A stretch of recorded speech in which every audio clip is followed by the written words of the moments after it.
Hey guys, Joe here. Thanks for checking out this video. It's going to be a little bit of a shorter one, possibly, who knows.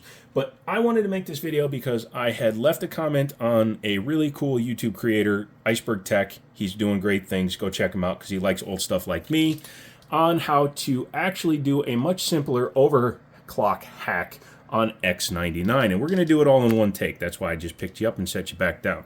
As you can see, this is a 5820K. I just showed you the computer. This is an X99 system. X99 was like the most affected by this, but it affects the Xeon systems as well, the C612 systems.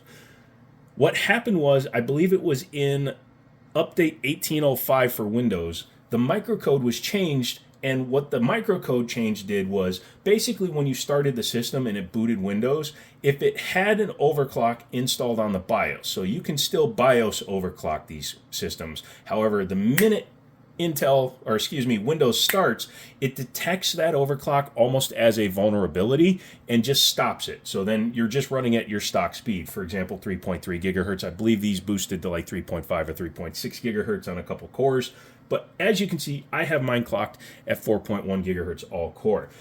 To be clear, both methods that we're talking about today will put your system potentially at risk. You take the risk of doing this to your system. However, I've been doing this for years, ever since this patch was first created or the 1805 was released, and I've never had an issue. In fact, as I was filming this, my Windows Defender popped up and said, everything's fine. I get all my updates still, but I am able to overclock this system. Especially going into 2024, if you want a interesting system without buying a brand new Intel 12th, 13th, 14th, 15th, 78th generation chip, this is a fun way to do it.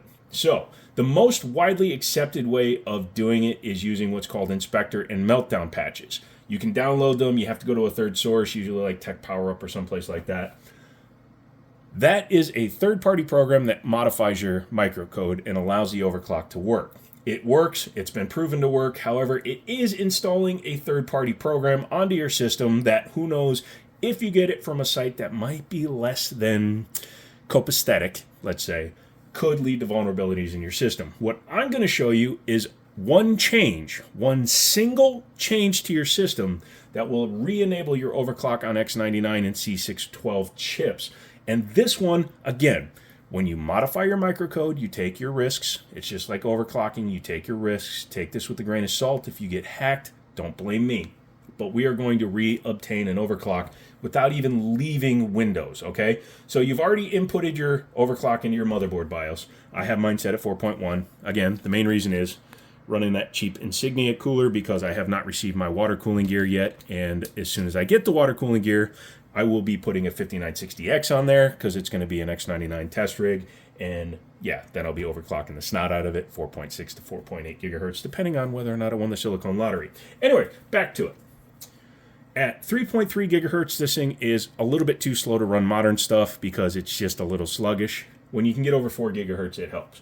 What you're going to do is, I've already made the modification, obviously, since I'm running at 4.1 gigahertz, but this is what it is. I will link the Reddit post that I found this on originally in the description below, and this is credit to this creator, not me. I did not come up with this.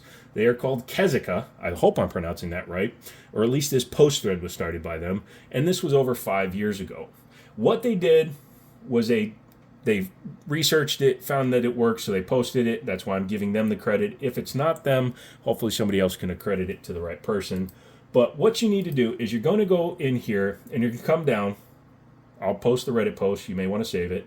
And you're going to come down and you're going to copy this, okay? This is the the file name for the microcode update that borks X99 systems. So you're going to copy it. Would help if I didn't have all my damages, right? So you're going to copy it. Then you can come down to your search bar down here, okay? You're just going to paste it in there. You don't need a command prompt. I've done it, but you don't need it. Because I've already done it, I'm going to actually change it to what I've changed it to, which is BAK. And then it's going to actually show you where the location is. You open your file location. As you can see, like I said, I changed mine from a DLL file to a BAK. It still has its authenticator for AMD, but the Intel has been disabled. What it does is it tells the system, tells Windows that it disables the checksum for an Intel. So again, it thinks the Intel chip has been hacked. And by doing this, it removes that. However, there are a few steps you have to take. Because it's a DLL file, it's usually only given permission through Trusted Installer. Pardon me. You have to go into your properties and you have to go to your security tab. You then have to go to your advanced tab where you will be able to change your owner. Give me 1 second. Thank you kindly. I had to sneeze. So once you've done that, you go into change, right? So you go into change and it allows you to enter the name of the next person you want to be in control. Typically it's Trusted Installer. I've already changed it to my name. Once you've done that, you can go ahead and close all that out. Then you have to go into edit and give yourself all your permissions. So allow, deny, give yourself full control over this file. Once you've done that, you can go ahead and close all that out, right click on that file, and you just rename it. Again, standard is DLL, like the AMD file above it. All you have to do is change it to BAK. That way it preserves it as a BAK file, and if you need to revert it back to what it was, for some reason, I don't know why you would do that, you would change that to a DLL. Once you've done that, you can go ahead and restart your computer because you booted into it with the lower speed. You need to restart in order for it to take effect. Once you've done that, you get your 4.1 gigahertz or whatever you set in your BIOS. Keep in mind, if you reinstall Windows for any reason, you will have to go in and change that file again. But this is, in my opinion, the easiest way to do it, the safest way to do it, because you're just disabling the file without modifying it. I think it's better because it doesn't affect Windows Defender. It doesn't affect any of the other checksums that the system does when it boots. So it doesn't disable it from checking anything else. It just disables that one microcode file. If you have problems, again, I'm sorry, that is on you, but it's such a simple mod that anybody should be able to do it if you're running an X99 system. Yeah, that's about it. Like you said, it makes a huge difference in the life of a system. I don't know why Windows instituted that microcode checksum into their files. It's stupid. I don't know if they got pressure from Intel to obsolete an entire platform, which sounds kind of stupid, and I don't believe they actually did that. I think it's just a byproduct of the microcode update that causes it to believe that an overclock is actually a ingenuine Intel processor, because again, the microcode update detects the processor, sees that it's supposed to be, because every chip has an identifier with it. So when it boots Windows, it says, hey, I should be running at 3.3 gigahertz with the turbo boost to 3.5, 3.6, whatever. So then the system will limit it to that.